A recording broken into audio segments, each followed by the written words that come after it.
ఒక చిన్న పల్లెటూరు ఉండేది. అక్కడ ప్రజలు ప్రకృతితో కలిసి ప్రశాంతంగా జీవించేవారు. ఆ గ్రామంలో ఒక చిన్న బాలుడు ఉండేవాడు. అతని పేరే మిన్ను. అతడు చిన్నవాడే అయిన హృదయం మాత్రం సింహం లాంటిది. తన తల్లి, తండ్రి, చెల్లిని చాలా ప్రేమగా చూసేవాడు. గ్రామంలో ఎవరైనా సహాయం చేయాలంటే ముందుగా తాను వెళ్ళేవాడు. గ్రామ పెద్దలు చెప్పేవారు, ఈ బాలులో ఏదో ఒక ప్రత్యేకమైన శక్తి ఉంది అని. ఒక రాత్రి ఆకాశం అకస్మాత్తుగా నల్లగా మారింది, కానీ బలం వీచింది.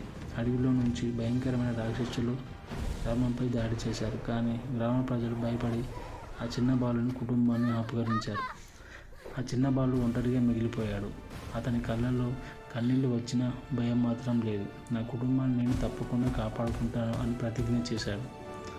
అడవిలోకి వెళ్ళి ఆ చిన్న బాలుడు ఒక వృద్ధ ఋషిని కలిశాడు. ఆ ఋషి అన్నాడు, ధైర్యం ఉన్నవాడికి దేవుడు దారి చూపుతాడు అని. అతడు 3 వరాలు ఇచ్చాడు. వెలుగును చిమ్మే ఖడ్గం, భయాన్ని తొలగించే కవచం, ప్రేమతో పనిచేసే హృదయం, సహాయ ప్రయాణం. ఆ చిన్న బాలుడు అడవులు, కొండలు, చీకటి గుహలు దాటుకుంటూ ముందుకు వెళ్ళాడు. మార్గం మధ్యలో గాయపడిన పక్షిని కాపాడాడు, చిన్న జింకను రక్షించాడు, దారి తప్పిన పిల్లలకు సహాయం చేశాడు. ప్రతి మంచి పని అతను కొత్త శక్తిని ఇచ్చింది. చివరికి అతను రాక్షసులను కోటను చేరుకున్నాడు. అది అగ్నితో చుట్టుముట్టి ఉండే అది కోట.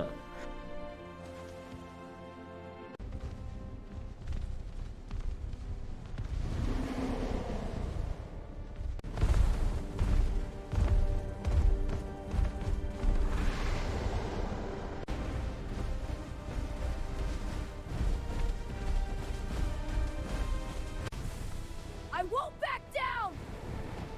For my village! You won't take this village! Is that all you've got? You won't take this village! Is that all you've got?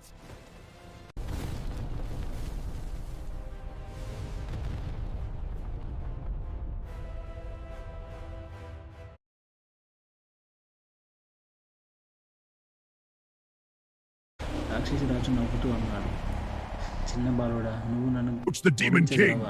నీకు భయం లేదా? Insolent child! రాక్షసులు అతనిపై దాడి చేయడం మొదలుపెట్టారు. చిన్న పిల్లవాడు కఠిన వెలుగులతో ప్రకాశించి ముందుకు వెళ్ళాడు.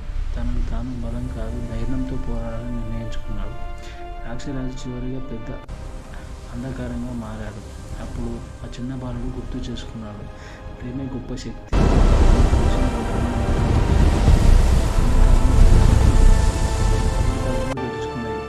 I knew I'd find you.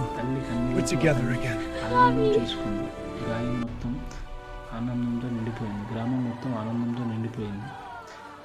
గ్రామ ప్రజలు ఆ చిన్న బాలుని గౌరవించారు. కానీ అతను అన్నాడు, ధైర్యం అంటే భయం లేకపోతే